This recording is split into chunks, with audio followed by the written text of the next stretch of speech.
ಒಂದ್ ಒಳ್ಳೆ ಮಜಾ ತೋರಿಸ್ತೀನಿ ನೋಡಿ. ಇವಾಗ ನಮ್ ಕಾರಲ್ಲಿ ನಮ್ ಮುಂದ್ಗಡೆ ಇದೆಯಲ್ಲ ಈ ಸ್ವಿಫ್ಟ್ ಡಿಸೈರ್, ಈ ಕಾರ್ ಅವ್ರದ್ದು ನಮ್ಗೆ ಬ್ಲೂಟೂತ್ ಅವ್ರ ಮೊಬೈಲ್ ಕನೆಕ್ಟ್ ಆಗ್ಬಿಟ್ಟಿದೆ ನನ್ ಕಾರ್ಗೆ, ಮೈ ಕಾರ್ಗೆ. ನೋಡಿ ಇಲ್ಲಿ ಕಾಲ್ ಮಾಡ್ತೀನಿ, ಈಗ ನನ್ಗೆ ರಿಂಗ್ ಆಗತ್ತೆ ರಿಟರ್ನ್. ಇಲ್ಲೇ ಇದೆ ನೋಡಿ. ಇವತ್ತು ಎಷ್ಟು ಈಸಿಯಾಗಿ ಯಾರ್ದಾದ್ರೂ ಡೇಟಾನ ಕದಿಬೋದು ಅಂತ ಅಂದ್ರೆ ಸಕ್ಕತ್ತಾಗಿ ಕದಿಬೋದು ಆ ರೇಂಜ್ಗೆ. ನೋಡಿ ಇವಾಗ ನೋಡಿ ಅವ್ರಿಗೆ ಮಾಡ್ಬಿಟ್ಟು ಹೇಳ್ತೀನಿ, ಸರ್ ಬ್ಲೂಟೂತ್ ಡಿಸ್ಕನೆಕ್ಟ್ ಮಾಡಿ ಸರ್.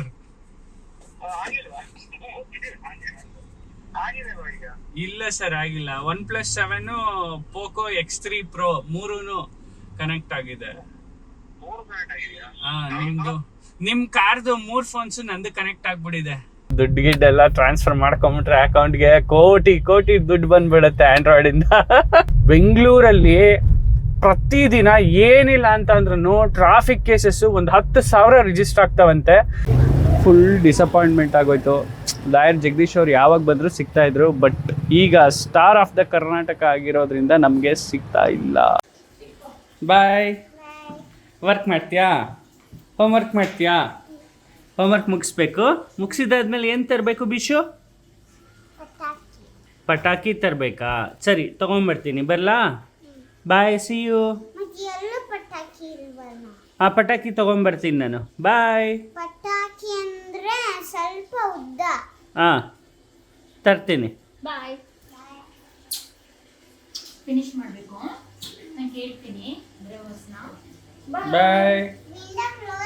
ನೋಡಿ ಇಲ್ಲಿ ಮಮ್ಮಿ ಫ್ರೂಟ್ಸ್ ಇಟ್ಟಿದೆ, ಆರೆಂಜು ತಿನ್ಕೋಬಿಡು. ಓಕೆ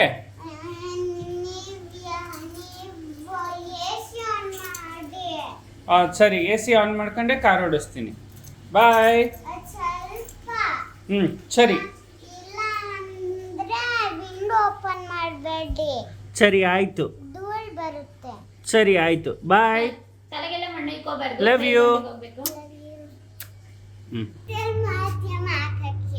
ಏನ್ ಮಗ್ನೆ? ಡಿಜಿಟಲ್ ಮಾಧ್ಯಮ ಅಲ್ಲ, ನಂದಿನಿ ಆಕರ್ಷ್ ಭೀಷ್ಮ ಆಕರ್ಷ್ ಯೂಟ್ಯೂಬ್ ಚಾನಲ್. ಬಾಯ್. ಲೊಕೇಶನ್ ಹಾಕ್ಬಿಟ್ಟು ನಿದ್ದೆ ಮಾಡ್ತಿದ್ದೀರಾ? ಮಾಡಿ ಮಾಡಿ ಆರಾಮಾಗಿ ರೆಸ್ಟ್ ಮಾಡಿ. ಇವತ್ತು ನಾವು ಇಂಟರ್ವ್ಯೂ ಮಾಡಕ್ ಹೋಗ್ತಾ ಇರೋದು ನಮ್ಮ ಕರ್ನಾಟಕದ ಖ್ಯಾತ ಲಾಯರ್.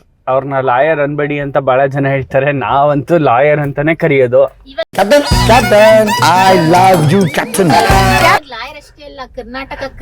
Crush celebrity. ಹುಡುಗರು ಕ್ರಶ್ ಆಗ್ಬಿಟ್ಟಿದಾರ. ಚೆನ್ನಾಗಿರುತ್ತೆ. ಲಾಯರ್ ಜಗದೀಶ್ ಅವರ ಸಂದರ್ಶನ ಮಾಡಕ್ ಹೋಗ್ತಾ ಇದೀವಿ ಇವತ್ತು.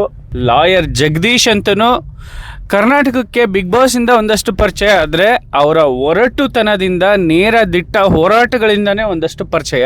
ನಮಗೆ ಒಂದು 5-6 ವರ್ಷದಿಂದ ಪರಿಚಯ. ಅವ್ರ ಮನೆಯಲ್ಲಿ ಒಂದು ಬ್ಯೂಟಿಫುಲ್ ಆದಂತ ಒಂದು ಸ್ಟುಡಿಯೋ ಇದೆ, ಬೃಹತ್ತಾದ ಬಂಗಲೆ ಇದೆ. ಸೊ ಲಾಸ್ಟ್ ಟೈಮ್ ಅಂತೂ ನಾವು ಹೋದಾಗ ಅವ್ರಿಬ್ರೇ ಇದ್ದಿದ್ದು. ಈ ಸಲ ಹೋಗ್ತಾ ಇರೋದು ಅವ್ರನ್ನ ಸಂದರ್ಶನ ಮಾಡಕ್ಕೆ. 5 ವರ್ಷದ ಕೆಳಗೆ ಹೋಗಿದ್ದು ನಾವು.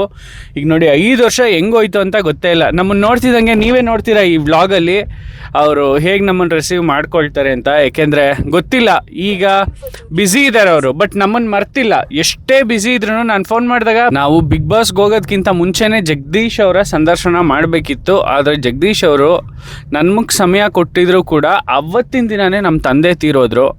ಸೊ ಹಾಗಾಗಿ ನಾವು ಆ ಇಂಟರ್ವ್ಯೂನ ಮಾಡೋಕ್ಕಾಗಲಿಲ್ಲ.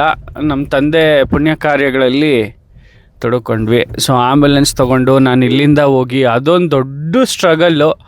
ಅದಾದಮೇಲೆ ಮತ್ತೆ ನಾನು ಕಟ್ ಮಾಡಿ ಬೆಂಗಳೂರಿಗೆ ಬಂದು 11 ದಿನದ ಕಾರ್ಯ ಎಲ್ಲ ಮಾಡಿದಾದ್ಮೇಲೆ ಹೋಗಿ ಇಂಟರ್ವ್ಯೂ ಮಾಡೋಣ ಅಂತ ಕಾಲ್ ಮಾಡಿದ್ರೆ ಅವ್ರ ಫೋನು ನಾಟ್ ರೀಚಬಲ್ ಬಂದಿತ್ತು.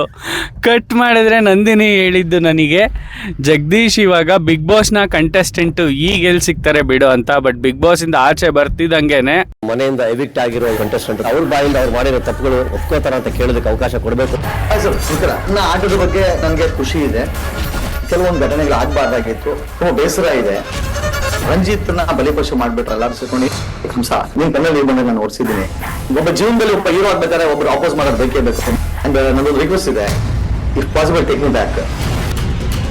ನಾನು ಬಿಗ್ ಬಾಸ್ ಯೂಶಲಿ ನೋಡಲ್ಲ, ಆದರೆ ಲಾಯರ್ ಜಗದೀಶ್ ಅವ್ರದ್ದು ಒಂದು ಎಪಿಸೋಡ್ ಮಾತ್ರ ನೋಡಿದೆ, ಅವ್ರದ್ದು ಹೈಲೈಟ್ಸ್ ನೋಡಿದೆ. ತುಂಬ ಚೆನ್ನಾಗಿತ್ತು. ಸೊ ಹೈಲೈಟ್ಸ್ನ ನೋಡಿ ನನಗನ್ಸಿದ್ರು ಇವರು ಒಂದೊಳ್ಳೆ ಕಂಟೆಸ್ಟೆಂಟು, ಒಬ್ಬ ಒಳ್ಳೆ ಎಂಟರ್ಟೈನರು ರೈಟ್ ನಾವು ಬಿಗ್ ಬಾಸಲ್ಲಿ ಅಂತ. ಬಟ್ ಗೊತ್ತಿಲ್ಲ, ಅದೇನೋ ಕಿತ್ತಾಡ್ಕೊಂಡು ಆಚೆ ಬಂದರು ಅಂತ ಅನ್ಸುತ್ತೆ. ಮುಖವಾಡ ಹಾಕೊಂಡು ಜೀವನ ಮಾಡ್ತಾ ಇದ್ದಾರೆ. ಒಬ್ಬ 16 ಜನ ಡಿಫೆಂಡ್ ಮಾಡ್ತಾನೆ.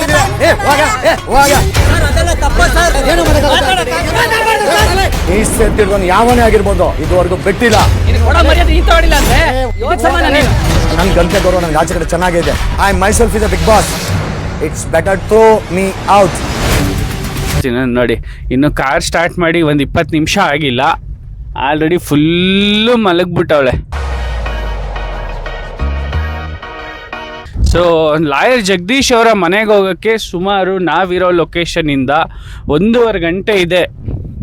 ಗೊತ್ತಿಲ್ಲ ಎಷ್ಟೊತ್ತಿಗೆ ತಲುಪ್ತೀವಿ ಅಂತ. ಬಟ್ ಹೋದ ತಕ್ಷಣವೇ ಫಸ್ಟು ಅವರು ಹೋಮ್ ಟೂರೇ ಮಾಡೋದು, ಯಾಕೆಂದರೆ ಲೈಟಿಂಗ್ಸ್ ಕಮ್ಮಿ ಆಗಿಬಿಡತ್ತೆ ಅಂತ. ನೋಡಿ ಟ್ರಾಫಿಕ್ ಹೆಂಗಿದೆ ನೋಡಿ, ಇನ್ನೂ 5 ಗಂಟೆನೂ ಆಗಿಲ್ಲ. ನೀವು ನೋಡ್ಬೋದು ಕರೆಕ್ಟಾಗಿ ಟೈಮು 4 ಗಂಟೆ.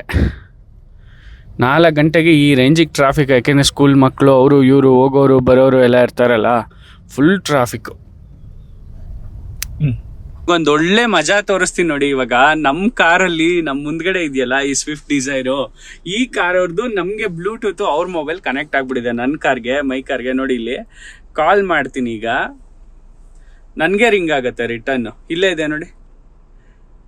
ಇವತ್ತು ಎಷ್ಟು ಈಸಿಯಾಗಿ ಯಾರ್ದಾದ್ರೂ ಡೇಟಾನ ಕದಿಬೋದು ಅಂತ ಅಂದರೆ ಸಕ್ಕದಾಗಿ ಕದಿಬೋದು, ಆ ರೇಂಜ್ಗೆ.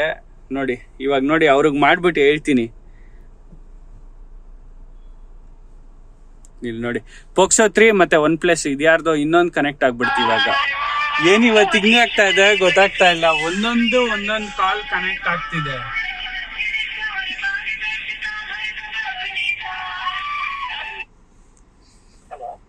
ಸರ್ ಬ್ಲೂಟೂತ್ ಡಿಸ್ಕನೆಕ್ಟ್ ಮಾಡಿ ಸರ್.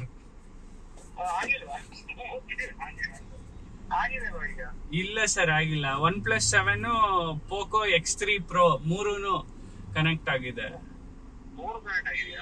ನಿಮ್ದು ನಿಮ್ ಕಾರ್ದು 3 ಫೋನ್ಸ್ ನಂದು ಕನೆಕ್ಟ್ ಆಗ್ಬಿಟ್ಟಿದೆ. ಏನಿಲ್ಲ ಸರ್, ಸಿಂಪಲ್ ಸಕ್ಕತ್ತಾಗಿ ದುಡ್ಡು ಮಾಡ್ಬೋದಲ್ಲ ಹಿಂಗೆ ಬ್ಲೂಟೂತ್ ಕನೆಕ್ಟ್ ಮಾಡ್ಕೊಂಡು ಕಾರಲ್ಲಿ ಹೋಗ್ತಾ. ಹೇಳಿ ಸರ್. ಪೋಕೋ X3 Pro ಯಾರ್ದು, ನಿಮ್ದೇನಾ? OnePlus 7 ಅದೇ ವಿವೋನೇ X3 Pro ಅದು. ಹೌದು, ಅದನ್ನ ಮತ್ತೆ OnePlus 7 ಎರಡನ್ನೂ ಡಿಸ್ಕನೆಕ್ಟ್ ಮಾಡಿ. ನೋಡಿ ಡಿಜಿಟಲ್ ಯುಗದಲ್ಲಿ ಹೆಂಗೆಲ್ಲ ದುಡ್ಡು ಕದಿಬಹುದು ಅಂದ್ರೆ ಸಿಂಪಲ್. ನನ್ನ ಕಾರ್ದು ಅವ್ರಿಗೆ ಕನೆಕ್ಟ್ ಆಗ್ಬಿಡಿದೆ, ಮುಂದ್ಗಡೆ ಇರೋರ್ಗೆ. ಅವ್ರದ್ದು ನಂದು ಕನೆಕ್ಟ್ ಆಗ್ಬಿಡಿದೆ. ಹೆಂಗೆ ಸಕ್ಕತ್ತಲ್ಲ. ನಾನಂತೂ ಫಸ್ಟ್ ಟೈಮ್ ಎಕ್ಸ್ಪೀರಿಯನ್ಸ್ ಮಾಡ್ತಾ ಇರೋದು ಇದು. ನಾವು ಅವ್ರಿಗೇನು ಸೆಟ್ಟಿಂಗ್ಸೇ ಮಾಡ್ಕೊಂಡಿಲ್ಲ, ಪೈರೇ ಮಾಡಿಲ್ಲ ಡಿವೈಸು, ಹಂಗೆ ಸಡನ್ ಆಗಿ ಕನೆಕ್ಟ್ ಆಗೋಯ್ತು. ಹೆಂಗೆ ಅಂತ ನನಗಂತೂ ಅರ್ಥನೇ ಆಗ್ತಾ ಇಲ್ಲ. ನನಗೂ ಅನಿಸ್ತು ಸರ್. ಏನಂತ? ಏನಿಲ್ಲ, ಅವ್ರು ಯಾರಿಗೋ ಫೋನ್ ಮಾಡ್ತಾ ಇರೋದು ನಮಗ್ ಫೋನ್ ಬರುತ್ತೆ, ಈ ತರ ಇರುತ್ತ ನೋಡಿ. ಮತ್ತೆ ಕನೆಕ್ಟ್ ಆಗಿದೆ, ಡಿಸ್ಕನೆಕ್ಟ್ ಆಯ್ತು. ಈಗ ಇದಾದ OnePlus 7 X3 Pro ಎರಡು ಡಿಸ್ಕನೆಕ್ಟ್ ಮಾಡಿದ್ದಾರೆ. ಈಗ ನೋಡಿ ಇದೇ ಗಾಡಿ ಮುಂದೆ ಇದೆಯಲ್ಲ ಡಿಸೈರು, ಈ ವೆಹಿಕಲ್. ಸರ್ ಕನೆಕ್ಟ್ ಆಗಿದೆ Poco X3 Pro ಮತ್ತೆ OnePlus 7 ಎರಡು ಆನ್ ಅಲ್ಲೇ ಇದೆ ಸರ್. ಆಂಡ್ರಾಯ್ಡ್ ಪ್ಲೇ ಕನೆಕ್ಟ್ ಆಗ್ಬಿಟ್ಟಿದೆ ಕಾರ್ ಪ್ಲೇಗೆ. ಇಷ್ಟು ಟ್ರಾಫಿಕ್ ಇದೆ ಅಲ್ಲಿ ಮುಂದೆಗಡೆ, ತೋರಿಸಿ ಒಂದ್ಸಲ ಎಷ್ಟು ಟ್ರಾಫಿಕ್ ಇದೆ ಅಂತ. ಈ ಟ್ರಾಫಿಕ್ ಅಲ್ಲಿ ಯಾರ್ಯಾರು ಆಂಡ್ರಾಯ್ಡ್ ಮೊಬೈಲು ಯಾರ್ಯಾರು ಬ್ಲೂಟೂತ್ ಕನೆಕ್ಟ್ ಮಾಡ್ಕೊಂಡಿರ್ತಾರೋ ಅಷ್ಟೂ ಜನದ್ದು ಬ್ಲೂಟೂತ್ ಕನೆಕ್ಷನ್ಸ್ ಒಂದ್ಸಲ ಏನಾದರೂ ಕಾರ್ ಪ್ಲೇ ಕನೆಕ್ಟ್ ಆಗ್ಬಿಟ್ರೆ ನಿಜವಾಗ್ಲೂ ಹೇಳ್ತೀನಿ ಕೇಳಿ, ಅವ್ರ ಅಕೌಂಟಲ್ಲಿ ಇರೋ ದುಡ್ಡನ್ನ ಈಸಿಯಾಗಿ ತೆಗೆದುಬಿಡ್ಬೋದು ಕಾರ್ ಪ್ಲೇ ಮೂಲಕ. ಈಗ ಜಸ್ಟ್ ನೀವು ನೋಡಿದ್ರಲ್ಲ, ಈ ಥರ ಸ್ಕ್ಯಾಮ್ಸ್ ಅಂತೂ ಆಗ್ತಾನೆ ಇರುತ್ತೆ, ಡಿವೈಸ್ ಸ್ಕ್ಯಾಮ್ಸು. ಹುಷಾರಾಗಿರಿ, ಯಾರು ಕಾರ್ ಪ್ಲೇ ಯೂಸ್ ಮಾಡ್ತಿದ್ದೀರಾ ನಿಮ್ಮ ಕಾರ್ಗಳಲ್ಲಿ, ಬಿ ಕೇರ್ಫುಲ್. ಆ್ಯಂಡ್ ನಿಮ್ಗೆ ಹೇಳ್ತೀನಿ ಕೇಳಿ, ಇದು ನನಗೊಬ್ಬನಿಗೆ ಎಕ್ಸ್ಪೀರಿಯನ್ಸ್ ಅಲ್ಲ, ಈ ಥರ ಎಷ್ಟೋ ಜನಕ್ಕೆ ನಿಮಗೂ ಎಕ್ಸ್ಪೀರಿಯನ್ಸ್ ಆಗಿರುತ್ತೆ. ಬಟ್ ಆದರೂ ಏನಾಗಲ್ಲ ಬಿಡು ಅಂತ ಇರ್ತೀವಿ. ಇವತ್ತು ನೋಡಿ ನನಗೆ ಆಗಬೇಕಾ ಇದು ಇನ್ಸಿಡೆಂಟ್. ನಾನು ಅನ್ಕೊಂಡಿದ್ದೆ ಯಾಕೆ ಹಂಗೆ ಕನೆಕ್ಟ್ ಆಗಲ್ಲ ಅಂತ. ಆಗುತ್ತೆ, ಸಾಮಾನ್ಯ, ಇವೆಲ್ಲ ಕಾಮನ್. ಬಟ್ ಬಿ ಕೇರ್ಫುಲ್ ಅಷ್ಟೇ. ನೋಡಿ ಎಷ್ಟು ಜನ ಟ್ರಾಫಿಕಲ್ಲಿ ಬ್ಲೂಟೂತ್ ಆನ್ ಮಾಡ್ಕೊಂಡಿದ್ದಾರೆ ಎಲ್ಲ ಕಾರ್ ಪ್ಲೇ. ನಂದಕ್ಕೆ ಕನೆಕ್ಟ್ ಆಗ್ತಾ ಇದೆ. ಇಲ್ಲಿ ನೋಡಿ ಎಷ್ಟು ಡಿವೈಸ್ ಕನೆಕ್ಟ್ ಆಗ್ತಾ ಇದೆ ಇವತ್ತು ಅಂದ್ರೆ ಅದು ಏನಾಗಿದೆಯೋ ಗೊತ್ತಿಲ್ಲ, ಇಷ್ಟು ಡಿವೈಸ್ ಅವೈಲೇಬಲ್ ಇದೆ ಇವತ್ತು. ದುಡ್ಡು ಗಿಡ್ಡೆಲ್ಲ ಟ್ರಾನ್ಸ್ಫರ್ ಮಾಡ್ಕೊಂಬಿಟ್ರೆ ಅಕೌಂಟ್ಗೆ ಕೋಟಿ ಕೋಟಿ ದುಡ್ಡು ಬಂದ್ಬಿಡುತ್ತೆ ಆಂಡ್ರಾಯ್ಡಿಂದ. ಬರೀ ಒಂದೇ ಒಂದು ಆ್ಯಪ್ ಇದ್ರೆ ಸಾಕು, ಭೀಮ್ ಆ್ಯಪ್ ಆ ಥರ ಸಿಕ್ಬಿಟ್ರೆ ನಮಗೆ ಅಲ್ವಾ, ಎಷ್ಟು ಫುಲ್ ದುಡ್ಡು ಎತ್ಬಿಡ್ಬೋದು ನಾವು ಆರಾಮ್ಸೆ. ಬಟ್ ಹಂಗೆ ಮಾಡಲ್ಲ, ಹೇಳಿದ್ದು ಯಾರು ಹಂಗೆ ಮಾಡಕ್ ಹೋಗಲ್ಲ. ಬಟ್ ಒಂದು ಸ್ವಲ್ಪ ಚಾಲುಕ್ ಇರ್ತಾರೆ ನೋಡಿ, ಯೆಲ್ಲೋ ಬೋರ್ಡ್ ಡ್ರೈವರ್ಸ್ಗಳು ಒಂದಷ್ಟು ಜನ ಇರ್ತಾರೆ, ಎಲ್ಲರೂ ಅಲ್ಲ ಒಂದಷ್ಟು ಜನ ಇರ್ತಾರೆ. ಸೊ ಹುಷಾರಾಗಿರ್ಬೇಕು. ನಾನು 4 ಗಂಟೆಗೆ ಡ್ರೈವ್ ಸ್ಟಾರ್ಟ್ ಮಾಡಿದ್ದು, ಈಗ ಆಲ್ಮೋಸ್ಟ್ 5 ಗಂಟೆ ಆಯಿತು. 5 ಗಂಟೆ ಆದರೂ ಇನ್ನೂ ಟ್ರಾಫಿಕ್ ಬಿಟ್ಟಿಲ್ಲ. ಟ್ರಾಫಿಕ್ ಹೆಂಗಿದೆ ನೋಡಿ, ಫುಲ್ಲು ಟ್ರಾಫಿಕ್. ಇಷ್ಟೊತ್ತಿಗೆ ನಾನು ಏನಾನ ನಮ್ಮೂರು ಹಾಸನ್ಗೆ ಹೋಗ್ಬೇಕು ಅಂದಿದ್ರೆ ಆಲ್ಮೋಸ್ಟ್ ಕುಣಿಗಲ್ ಹತ್ರ ಇರ್ತಿದ್ದೆ ನಾನು 1 ಅವರ್ಗೆ. ಆದರೆ ನಾನು ಇಲ್ಲಿಂದ ಜಸ್ಟ್ 20 ಕಿಲೋಮೀಟ್ರ್ ದೂರದಲ್ಲಿರೋ ಒಂದು ಏರಿಯಾಗೆ ರೀಚ್ ಆಗೋಕ್ಕಾಗ್ತಿಲ್ಲ ಅಂದರೆ ಬೆಂಗಳೂರು ಟ್ರಾಫಿಕ್ ಹೆಂಗಿದೆ ಅನ್ನೋದನ್ನ ಒಂದು ಸಲ ಅಸ್ಯೂಮ್ ಮಾಡ್ಕೊಳ್ಳಿ. ಯಾಕೆಂದರೆ ಇದೇನು ಪೀಕ್ ಅವರ್ಸ್ ಅಲ್ಲ, ಬಟ್ ಇನ್ನು ಪೀಕ್ ಅವರ್ಸ್ ಸ್ಟಾರ್ಟ್ ಆಗದೆ ಇದ್ರೂ ಈ ರೇಂಜಿಗಿದೆ ಅಂತ ಅಂದರೆ ಎಷ್ಟು ವೆಹಿಕಲ್ಸ್ ಡೈಲಿ ಸೇಲ್ ಆಗ್ತವೆ, ಎಷ್ಟು ವೆಹಿಕಲ್ ಮೂವ್ ಆಗ್ತವೆ. ಡೈಲಿ ನಿಯರ್ಲಿ 100 to 200 ವೆಹಿಕಲ್ ಅಂದ್ರೂ ಒಂದೊಂದು ಶೋರೂಮಿಂದ ಸೇಲ್ ಆಗುತ್ತೆ. ಏನಾಗಬೇಕು ಬೆಂಗಳೂರು, ಬರೀ ಹೊಗೆ ಕುಡ್ಕೊಂಡಿರ್ಬೇಕು ನಾವೆಲ್ಲ. ನೋಡಿ ಎಷ್ಟು ಚಿಕ್ಕ ರೋಡು, ಅದರಲ್ಲೂ ಇದಂತೂ ಎಷ್ಟು ಸಣ್ಣ ರೋಡ್ ನೋಡಿ. ಆಗದೇ ಇಲ್ಲ, ನುಗ್ಗಿಸ್ಕೊಂಡು ಹೊಂಟೋದ. ಅವ್ನಿಗೇನಾದ್ರೂ ನಾನು ನುಗ್ಗಿಸ್ಕೊಂಡು ಲೆಫ್ಟು ರೈಟು ಎಳ್ಕೊಂಡು ಹೋದೆ ಅಂತಂದರೆ ಸೈಡ್ ಬಾಡಿ ಮಿರರು ಎಲ್ಲ ಡ್ಯಾಮೇಜ್ ಆಗುತ್ತೆ. ಬೆಂಗಳೂರಲ್ಲಿ ಪ್ರತಿದಿನ ಏನಿಲ್ಲ ಅಂತಂದ್ರೂ ಟ್ರಾಫಿಕ್ ಕೇಸಸ್ಸು ಒಂದು 10,000 ರಿಜಿಸ್ಟರ್ ಆಗ್ತಾವಂತೆ. ಒಂದ್ಸಲ ಟ್ರಾಫಿಕ್ ಕಮಿಷನರ್, ಬೆಂಗಳೂರು ಟ್ರಾಫಿಕ್ ಪೊಲೀಸ್ನ ಕಮಿಷನರು ಮತ್ತು ಅಡಿಷ್ನಲ್ ಕಮಿಷನರು ಇಬ್ಬರು ಒಂದು ಚಾನಲ್ಗೆ ಇಂಟರ್ವ್ಯೂ ಕೊಡ್ತಿದ್ರು. ಆ ಚಾನಲಲ್ಲಿ ನೋಡಿದೆ, ಒಂದು ದಿನಕ್ಕೆ 10,000 ಕೇಸಸ್ಗಳು ಲಾಡ್ಜ್ ಆಗತ್ತೆ ಅಂದರೆ ಯೋಚನೆ ಮಾಡಬೇಕು ನೀವು. ಯಪ್ಪ, ಹಾರಿಬಲ್.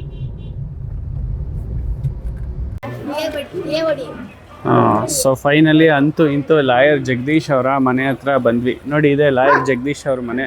ನಮ್ಮ ಸೆಲೆಬ್ರಿಟಿ ಒಳಗಡೆ ಇದ್ದಾರೆ, ಮಹಾದೇವ ಲಾ ಅಸೋಸಿಯೇಟ್ಸ್ ಇವರೇ ನೋಡಿ. ಅವ್ರ ಗನ್ಮ್ಯಾನು, ಬೌನ್ಸರ್. ಗನ್ಮ್ಯಾನ್ ಅಲ್ವಾ? ಬೌನ್ಸರ್ ಯಾ ಗನ್ಮ್ಯಾನ್? ಓಕೆ. ಶಿವಲಿಂಗ ಇದೇ ಥರ ಶಿವಲಿಂಗ ನಾವು ಬಂದಾಗಲೂ ಇತ್ತು ಆ್ಯಕ್ಚುಲಿ. ಬೇ ಅಭಿ ಕಬ್ ಆತಾ ಹೈ? कोई भरोसा नहीं है, कोई भरोसा नहीं है. कब आएगा? कब किस चैनल वाले उधर से उधर ले जाएंगे, क्या आएंगे रात में, कौन सा चैनल ले जाएगा भी मालूम नहीं है. कुछ मालूम नहीं चलता. वो इधर से निकलेंगे, उधर बात होगा, उधर ही से जाके बैठे. बहुत अच्छा है, वीरप्पन जैसा. ಡ್ಯಾಡಿ कब जा करके वो आएंगे, इसका कोई भरोसा नहीं किसी को. ಯಾವಾಗ ಬರ್ತಾರೆ ಯಾವಾಗ ಹೋಗ್ತಾರೆ ಒಂದು ಟೈಮ್ ಗೊತ್ತಿಲ್ವಂತೆ. ಯಾಕೆಂದರೆ full busy schedule, busy, full ಪೂರಾ ಬ್ಯುಸಿ. ಯಾವ್ಯಾವ ಚಾನೆಲ್ ಅವ್ರು ಹೆಂಗೆ ಕರ್ಕೊಂಡು ಹೋಗ್ತಾರೆ. ಲಾಯರ್ ಜಗದೀಶ್ ಸರ್ ಇವಾಗ ಕೇವಲ ಲಾಯರ್ ಅಲ್ಲ, star of the Karnataka. Crush ಎಲ್ಲರಿಗೂ ಅವೈಲೇಬಿಲಿಟಿ ಸಿಗೋದು ತುಂಬ ಕಷ್ಟ. ಎಲ್ಲ ಚಾನಲಲ್ಲೂ ಮಾತಾಡಬೇಕು, ಎಲ್ಲರ ಜೊತೆನೂ ಮಾತಾಡಬೇಕು, ತುಂಬ ಜನ ಮೀಟ್ ಮಾಡೋದಿರುತ್ತೆ. ಹಾಗಾಗಿ ಫುಲ್ ಬ್ಯುಸಿಯಾಗಿರ್ತಾರೆ ಅಂತ ಹೇಳ್ತಿದ್ರು. ಬೆಳಗ್ಗೆ ಯಾವಾಗ ಹೋಗ್ತಾರೆ ಅಷ್ಟೇ ಗೊತ್ತು, ಸಂಜೆ ಎಷ್ಟು ಗಂಟೆಗೆ ಬರ್ತಾರೆ ಗೊತ್ತಿಲ್ಲ. ನಿನ್ನೆ ಬಂದಿದೆ ಮಾತ್ರ 12 ಗಂಟೆಗೆ, ಇವತ್ತು ಎಷ್ಟು ಗಂಟೆಗೆ ಬರ್ತಾರೆ ಗೊತ್ತಿಲ್ಲ ಅಂತ ಹೇಳ್ತಿದ್ರು. ಆದರೆ ನಮಗೆ ಈವ್ನಿಂಗ್ ಬರ್ತೀನಿ ಅಂತ ಹೇಳ್ತಾ ಇದ್ರು. ವೆಯ್ಟ್ ಮಾಡ್ತೀನಿ, ನೋಡೋಣ. ಫುಲ್ ಡಿಸಪಾಯಿಂಟ್ಮೆಂಟ್ ಆಗೋಯ್ತು. ಲಾಯರ್ ಜಗದೀಶ್ ಅವ್ರು ಯಾವಾಗ ಬಂದರೂ ಸಿಗ್ತಾಯಿದ್ರು. ಬಟ್ ಈಗ ಸ್ಟಾರ್ ಆಫ್ ದ ಕರ್ನಾಟಕ ಆಗಿರೋದ್ರಿಂದ ನಮಗೆ ಸಿಗ್ತಾ ಇಲ್ಲ. ಏನು ಮಾಡೋದು ಗೊತ್ತಿಲ್ಲ. ಬರ್ತಾರೋ ಇಲ್ವೋ ಗೊತ್ತಿಲ್ಲ, ಯಾವಾಗ ಬರ್ತಾರೆ ಗೊತ್ತಿಲ್ಲ, ಎಷ್ಟು ಗಂಟೆಗೆ ಹೋಗ್ತಾರೆ ಗೊತ್ತಿಲ್ಲ, ಎಷ್ಟು ಗಂಟೆಗೆ ಮಲಗ್ತಾರೆ ಗೊತ್ತಿಲ್ಲ, ಎಷ್ಟು ಗಂಟೆಗೆ ಊಟ ಮಾಡ್ತಾರೆ, ಎಷ್ಟು ಗಂಟೆಗೆ ತಿಂಡಿ ತಿಂತಾರೆ ಅದೂ ಗೊತ್ತಿಲ್ಲ ಇಲ್ಲಿರೋರ್ಗೆ ಯಾರಿಗೂ. ಆ್ಯಕ್ಚುಲಿ ಅವ್ರ ವೈಫ್ಗೂ ಗೊತ್ತಿಲ್ಲ. ಯಾಕೆಂದರೆ ಆ ರೇಂಜಿಗೆ ಬ್ಯುಸಿ ಆಗಿದ್ದಾರೆ. ಒಂದು ಟೈಮಲ್ಲಿ ಜಗದೀಶ್ ಸರು ಕಾಲ್ ಮಾಡಿದ್ರೆ ಬನ್ನಿ ಬನ್ನಿ ಬನ್ನಿ ಬನ್ನಿ ಮನೆ ಹತ್ರ ಬನ್ನಿ, ಫ್ರೀ ಆಗಿರ್ತೀನಿ ಬನ್ನಿ ಅನ್ನೋರು. ಬಟ್ ನಾನು ಈ ರೇಂಜಿಗೆ ಒಂದು ನೇಮ್ ಫೇಮ್ ಬಂದಿರೋ ಪರ್ಸನ್ನ ಫಸ್ಟ್ ಟೈಮ್ ನೋಡ್ತಾ ಇರೋದು. ಅಂದರೆ 0 to ಸಡನ್ ಹೀರೋ ಆಗಿದ್ದು, ಅಂದರೆ ಜನ ಒಪ್ಕೊಂಡಿದ್ದು, ರಿಸೀವ್ ಮಾಡ್ಕೊಂಡಿದ್ದು ಹೀರೋ ಪರ್ಸ್ನಾಲಿಟಿ ಅಂತ. ಆ ಫೇಮ್ ಬಂತಲ್ಲ ಬಿಗ್ ಬಾಸಿಂದ, ನಿಜವಾಗ್ಲೂ ಸಖತ್. ಬ್ಯಾಟ್ರಿ ಗೀಟ್ರಿ ಎಲ್ಲ ರಿಪೇರಿ ಮಾಡಿಸ್ತವ್ರೆ. ಇಲ್ಲಿ ನೋಡಿ CCTV ಕ್ಯಾಮ್ರಾ ನೋಡಿ ನೀವಲ್ಲಿ ಯಾವ ರೇಂಜಿಗಿದೆ ಅಂತ ಅಂದ್ಬಿಟ್ಟು. ಇಲ್ಲಿ ನೋಡಿ ನಮ್ಮ ಇವರು ಮಿಸ್ ಮ್ಯಾನ್ ಹೆಂಗೆ ಕೂತವ್ರೆ, ಇವರೇ ಜಗದೀಶ್ ಅವರ ಬೌನ್ಸರ್, ಗನ್ಮ್ಯಾನ್ ಎಲ್ಲವೂ ಇವರೇ. ಸೊ ಇದೇ ಅವರ ಮನೆ. ಅವ್ರ ಆಫೀಸ್ ಮೇಲ್ಗಡೆ, ಸ್ಟುಡಿಯೋನು ಮೇಲ್ಗಡೆ, ಕಂಪ್ಲೀಟ್ ಟೋಟಲ್ ಆಗಿ ನೋಡ್ಕೊಬಿಡಿ. ನೋಡೋಣ, ಪರವಾಗಿಲ್ಲ, ಕಾಯ್ತೀವಿ ಎಷ್ಟೊತ್ತಿಗೆ ಬರ್ತಾರೆ ನೋಡೋಣ. ಟೆನಿಕಾಸ್ಟ್ ಇವತ್ತು ಮೀಟ್ ಮಾಡಿಬಿಟ್ಟೆ ಹೋಗೋದು. ಏನು ಮಗ? ಹೌದು ಸರ್, ಮೀಟ್ ಮಾಡಿಬಿಟ್ಟು ಹೋಗೋದೆ.